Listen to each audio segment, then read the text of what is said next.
Mandalay Bay liars and windows and doors. Oh my. Turning Point is the name of the article.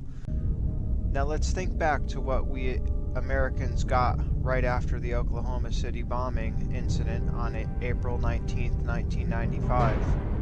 According to legal analyst Andrew Cohen, the most significant negative consequence of the bombing was the passage of the Anti-Terrorism and Effective Death Penalty Act, AEDPA, a 1996 federal law that enhanced penalties for terror-related crimes and sought to streamline the federal appellate process for claims arising out of state criminal cases. There were too many appeals taking too long, AEDPA proponents argued, to the point where delays were eroding confidence in our justice system. It sounds like a bunch of BS if you ask me. What the AEDPA has actually done, however, is further erode confidence in our justice system by blocking from substantive federal judicial review even state appeals that have merit. It turns out that the officials most vociferously supportive of the AEDPA were often those from jurisdictions that had terrible records of wrongful conviction spurred by prosecutorial misconduct, racial bias, inept judges, and shoddy police work. They didn't want endless appeals. Now we may say in retrospect, because they didn't want those dubious convictions overturned. Dubious means wrongful, of course, to anyone that isn't aware. So there are countless innocent men and women who are still in prison in America today because of the AEDPA, a law that likely would have never passed had the Moriah building not been bombed. And even as the law has streamlined appeals in some cases, it has bewildered lawyers, frustrated judges, and generated countless new procedural and substantive questions that the United States Supreme Court has been forced, with varying degrees of success, to address term after term after term. The AEDPA is a terrible legacy of the Oklahoma City bombing, made measurably worse because officials then overreached again in restricting due process rights just a few years later following the terror attacks on New York and Washington. You can draw a straight line from the AEDPA to the Patriot Act if you try, and neither this Congress nor this Supreme Court, no matter how many wrongful convictions were read about, seem likely to try to restore the status quo ante of 20 years ago. And it gives the source, New York University School of Law, Brennan Center for Justice. Here's a link that's included in this article. As we witness the flow of time from the bombing of the Moriah building to today, we and our Constitution have been assaulted by 9/11, Sandy Hook, the Boston bombing, San Bernardino, Orlando, Las Vegas, October 1, and most recently Parkland, Florida. There are many more such events in between, almost too many to mention. All of these events have a common purpose, a common theme, and a common source. Instead of poorly informed American students marching around demanding gun control, we should all be marching around demanding the dissolution of the CIA. It's that simple. And now, of course, they can snatch you out of your bed in the middle of the night and disappear you for no particular reason. No hearing, no trial, no explanation, no note left on the pillow for your frantic family, and it's law, because they can call you a terrorist, and that makes it all okay, even if you are not a terrorist by any classic definition, because now, if you simply disagree, you are a terrorist. This is what happened while you were all busy being good, hard-working Americans. Now let's get back to the Las Vegas massacre. Mandalay Bay. Most people are not aware of this, but the Mandalay Bay Hotel is built right over an aquifer and during construction suffered from a serious malady, subsidence, or uneven settling. One wing had dropped some 17 inches, and a company specializing in structure reinforcement had to be called in to combat the problem back in 1998. In the year 2000, the corporation owning Mandalay Bay filed suit against its insurers in an effort to recoup cost overruns on the construction. Mandalay Resort Group of Las Vegas sued 3 of its insurers to force them to pay costs it incurred to correct the $950 million Mandalay Bay's subsidence problem in 1998.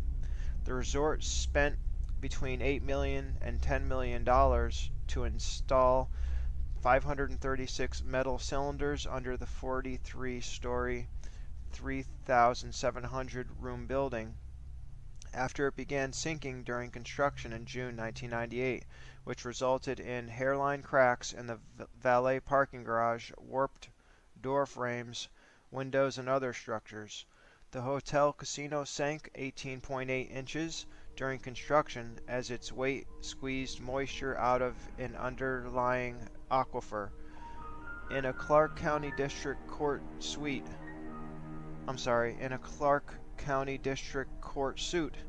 Mandalay alleged Allendale Mutual Insurance Company, FM Global, Factory Mutual Insurance Company, doing business as Lane Associates Limited Insurance, which paid $1 million of its total claims, and properly dismissed the rest of its claim and attributed the subsidence problem to faulty workmanship, construction, design, and materials. You know, there's rumors that there's an underground complex, tunnels and stuff, a network, beneath both of those casinos and resorts. And you have to wonder if the underground complex is what may have caused this the problem with the construction. Let me continue. Both properties are currently owned by MGM Resorts. The CEO of MGM Resorts, James Murin, as well as a significant number of MGM board members, dumped MGM Resort stock in the month of September, immediately preceding the October 1st attack on the Route 91 Harvest Festival, held directly across the street in yet another venue owned by MGM Resorts.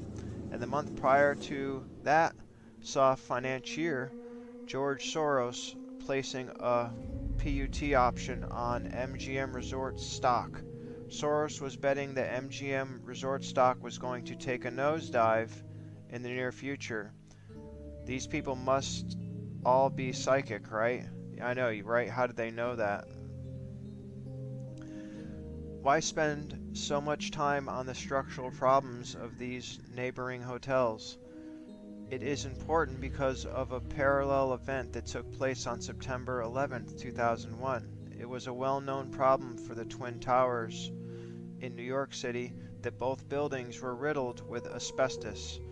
In addition, one of the tower's structural integrity had been compromised by a bombing in the underground garage in 1993. There had been a piece of legislation languishing in the Senate. It was the Unconstitutional Patriot Act. According to the ACLU, the Patriot Act was hastily passed 45 days after 9/11 in the name of national security. The Patriot Act was the first of many changes to surveillance laws that made it easier for the government to spy on ordinary Americans by expanding the authority to monitor phone and email communications, collect bank and credit reporting records, and track the activity of innocent Americans on the internet. While most Americans think it was created to catch terrorists, the Patriot Act actually turns regular citizens into suspects. Maybe that's why Edward Snowden fled. I'm told that they told him that if he comes back, they won't torture him. And thus a complex, well-planned operation was cobbled together consisting of multiple key missions: demolition, gold grab, insurance fraud, provide impetus and cover for anti-constitutional legislation, and last but not least, make sure some conferences are set up for that morning in various conference rooms, and make sure certain pesky people get invited. And oh yes, one last thing, a big thing, whip up public support for an all-American invasion of small, dusty countries. Sweet, efficient, and deliciously diabolical. Whoops. This is how things are done when the soulless run the operation.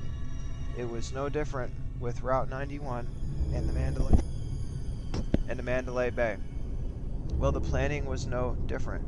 The soullessness of the planning committee was no different. But the execution of the plan did not go quite as smoothly. In fact, something went terribly, terribly wrong. Here's part 2. In order for any of the Las Vegas Harvest Festival attack to make sense to you, it's imperative that you read part 1 of Liars and Windows and Doors Oh My. And we just read that together, so we'll continue part 2. Our corpse.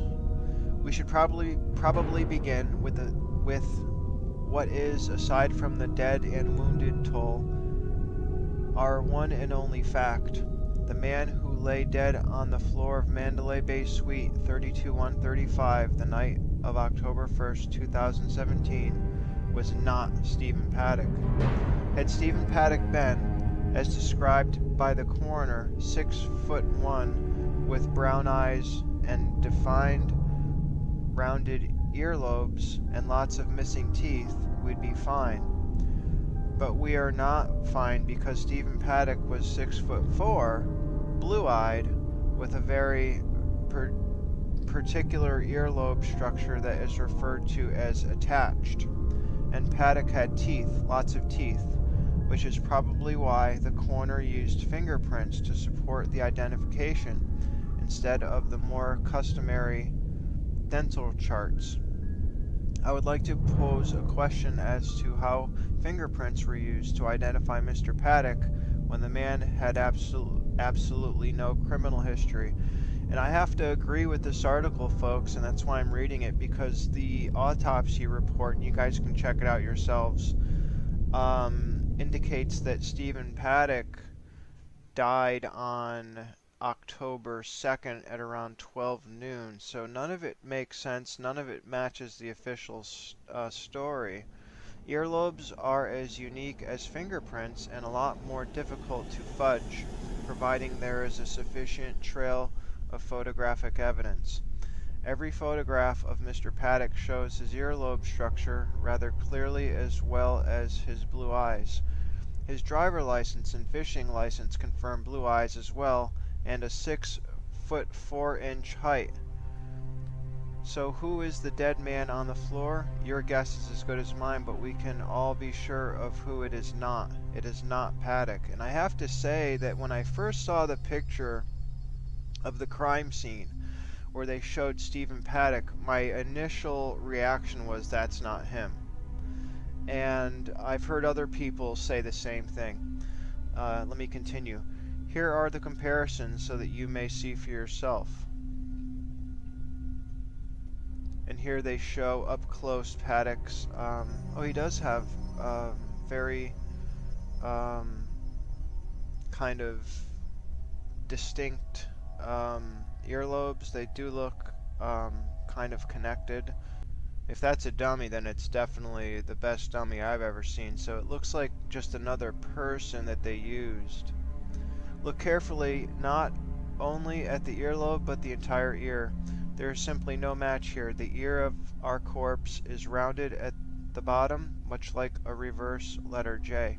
Paddock's lobes angle sharply where they join the face. Technically, he has no earlobe.